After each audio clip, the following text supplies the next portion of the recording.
बावजूद वो रेगिस्तान के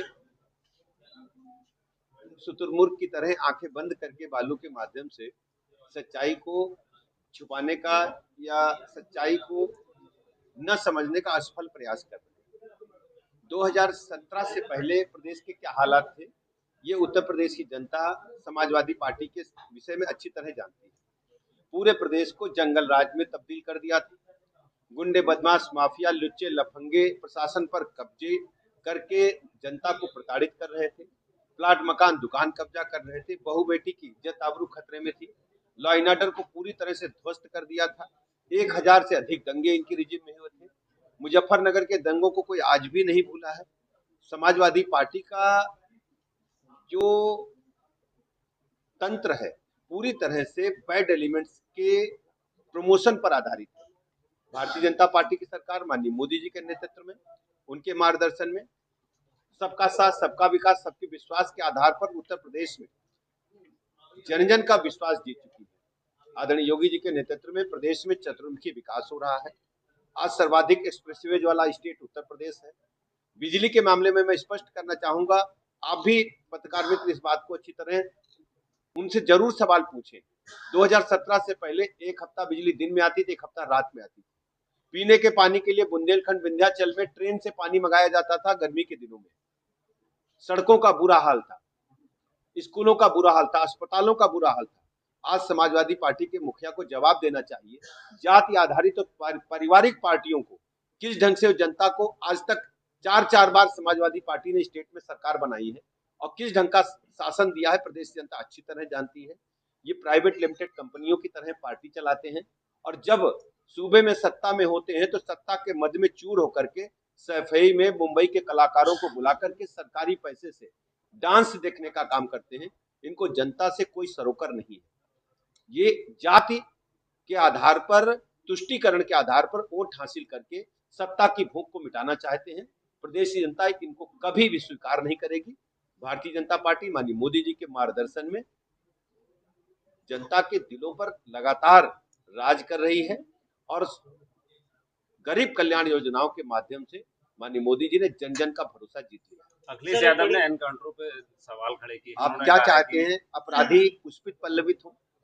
आज गोरखपुर में जिस बेटे की हत्या हुई है, जिस बेटे को निर्मम तरीके से इन लोगों ने मौत के मुंह में धकेलने का काम किया है, यदि उसके दोषी व्यक्ति को पुलिस ने अपराधियों द्वारा गोली चलाए जाने के बाद इनकाउंटर में पकड़ा है और जेल भेजा है, अदालत के माध्यम से कड़ी सजा मिली, इनको पीड़ा क्यों हो रही, तिलमिलाए क्यों है? ये तिलमिलाहट सिर्फ इस बात की है कि इनका वोट बैंक तुष्टीकरण का है। ये कुछ लोगों को तुष्टीकरण करना चाहते हैं और गौ माता के हत्यारों को तो प्रदेश की जनता कभी भी स्वीकार नहीं करेगी।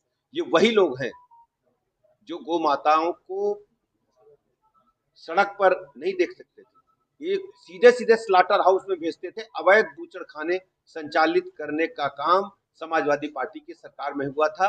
गौ माता हो, नंदी बाबा हो, सर्वाधिक स्लाटर हाउस में बूचड़ खानों में पहुंचाने का काम समाजवादी पार्टी के शासनकाल में होता था। आज में 12 लाख से अधिक गोवंश, हमारे निराश्रित गोवंश हमारे पास है जो सरकार जिनका प्रबंधन कर रही है और हर स्थिति में ऐसे कसाईयों को कड़ी से कड़ी सजा मिलेगी जिन लोगों ने गौ माता को इस दुर्दशा के लिए स्लाटर हाउस या बूचड़ खाने पहुंचाने का काम किया है। किसी भी हालत में ऐसे हत्यारों को हम बख्शेंगे नहीं। सर, स्वामी प्रसाद मौर्य ने 10 मोर्चों को मिला के एक संगठन बनाया है। देखिए, आप भारतीय जनता पार्टी की सरकार सबका साथ, सबका विकास, सबके विश्वास के आधार पर जन जन को जोड़ने का काम कर रही है और हम सबको साथ लेकर के चल रहे हैं। हम सबको साथ लेकर के चलते हैं, तुष्टीकरण नहीं। हम सबका साथ, सबका विकास, सबके विश्वास के आधार पर जन जन को जोड़ते हुए आगे बढ़ते हैं। कानपुर में आई लव मोहम्मद के लिखने पर मुकदमा दर्ज कर दिया गया है जी। आई लव मोहम्मद पूरे प्रकरण की जानकारी मुझे आपके माध्यम से मिली है। स्थानीय प्रशासन से पूछ करके मैं कुछ कहता हूँ। देखिए, आप पाते हैं, आप अच्छी तरह जानते हैं कि बरेली की हमारी बेटी दिशा पाटनी, जिसने सिनेमा जगत में बरेली सहित पूरे हिंदुस्तान का नाम रोशन किया है, और उसको कोई व्यक्ति अगर धमकी देता है तो उत्तर प्रदेश की बेटी को जो भी बुरी नजर से देखेगा उसके खिलाफ इसी प्रकार की कार्रवाई कड़ी से कड़ी होगी। यदि पुलिस पर गोली अपराधी चलाएंगे तो उसी भाषा में हमारी पुलिस भी जवाब देगी। मंत्री जी, जो गौवंश है उनको आए दिन कहीं ना कहीं किसी न किसी को जी देखिए, हमारी जिम्मेदारी उत्तर प्रदेश में कानून व्यवस्था को लेकर के है। हर स्थिति में प्रदेश में हम कानून व्यवस्था को मेंटेन करेंगे। मंत्री जी, जो आवारा गौवंश है वो आए दिन कभी ना कभी किसी को टक्कर मार देते हैं, किसी को उठा के भाई मैं कह दूं, आवारा गोवंश है हमारे बरेली सहित पूरे प्रदेश में 12 लाख से अधिक निराश्रित गोवंश हमारे गो आश्रय स्थलों में है। यदि बरेली में आप बताते हैं तो हम स्थानीय प्रशासन से बात करके उनको निराश्रित गोवंश स्थल तक पहुंचाएंगे और बरेली के लोगों से भी कहते हैं ये निराश्रित गोवंश किसके हैं वो चिन्हित करें। और उसको उस व्यक्ति से भी अनुरोध करता हूं कि हमारी सरकार ने ढेर सारी ऐसी योजनाएं चलाई हैं कि निराश्रित गोवंश को सड़क पर न छोड़ें। ये आपका अगर गैया है तो आप उसको पालें और सरकार उसके भोजन पानी की पूरी व्यवस्था कर रही है। आपके खाते में समय से पैसा पहुंचेगा। राहुल गांधी जो है, राहुल गांधी जी वोट चोर का अभियान लगातार आरोप लगा रहे राहुल हैं। बाबा और अखिलेश जी में बहुत अंतर नहीं है। दोनों राजकुमार हैं, दोनों को सत्ता हस्तांतरित हुई है, दोनों नीचे से संघर्ष करके नहीं।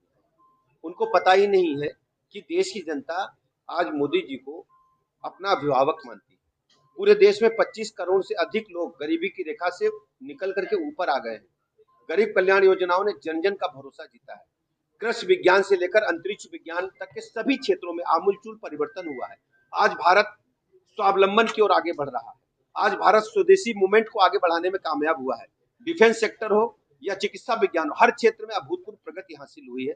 और राहुल बाबा से पूछिएगा जरा, आप भी कभी मिल जाएं या अपने सीनियर जर्नलिस्ट से पूछेगा जो दिल्ली में रहते हैं, पूछिएगा जब जब कांग्रेस जीती है तब तब ये कहते हैं ईवीएम अच्छी है, निर्वाचन आयोग अच्छा। जब चुनाव में हारने की संभावना जानते हैं बिहार में तो तरह तरह के बस केवल ये घड़ियाली आंसू बहा रहे हैं।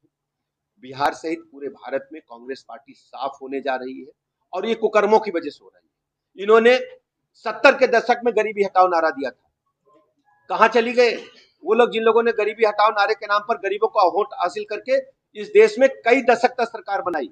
मैं कांग्रेस पार्टी के नीति नियंताओं से पूछना चाहता हूं, सैम पित्रोदा का बयान पूछिए, कितना शर्मनाक बयान है। वो पाकिस्तान को अपना घर बताते हैं। जिन भोले भाले निरीह हमारे बेटियों को, उनके पतियों को उनके सामने जो लाइव कत्ल किया गया उसका वीडियो हमने देखा है। आप सबके आंखों में आंसू आ जाएंगे और उसको आप अपना घर बता रहे हैं। कांग्रेस पार्टी को इस पे शर्म आनी चाहिए और देश जनता से माफी मांगनी चाहिए राहुल गांधी जी को। जो कल बरेली पुलिस ने एनकाउंटर किया था उसमें एक अपराधी कह रहा था कि बाबा माफ कर दो, अब हम नहीं आएंगे। देखिए, अपराधी गले में तख्ती लटका करके जान की भीख मांग रहे हैं। अपराधी होता है, उसका कोई जाति धर्म नहीं होता है।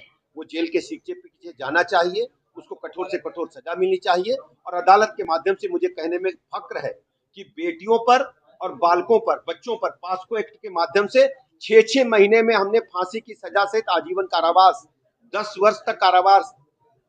आप पूरी तरह से देखेंगे, एनसीआरबी के आंकड़े गवाह हैं। आज उत्तर प्रदेश में कानून का राज है। हमारी बेटी बरेली के अंदर रात को 12 बजे भी अपने घर से निकल करके चौराहे पे आकर के आइसक्रीम खा सकती है, कॉफी पी सकती है, अपने गंतव्य को जा सकती है। समाजवादी पार्टी के शासनकाल में संभव था क्या? आप बताओ। मैं आपसे पूछता हूँ, आप पत्रकार मित्र, बताओ भैया, अब बताओ, खुदे बता रहे। देखो, ये सब गुंडे, बदमाश, माफिया, लुच्चे लफंगों को पुष्पित पल्लवित करने वाली पार्टियां हैं। तुष्टीकरण के तहत वोट हासिल करके सत्ता को एन के प्रकार लेना चाहते हैं। ये केवल जाति आधारित, मैं फिर रिपीट कर रहा हूं, जाति आधारित और परिवार आधारित पार्टियां हैं। भारतीय जनता पार्टी एक कार्यकर्ता बेस्ड पार्टी है, लोकतांत्रिक पार्टी है, संविधान के तहत चलने वाली पार्टी है। ये सब प्राइवेट लिमिटेड कंपनियां हैं, इनका जनता से कोई सरोकार नहीं।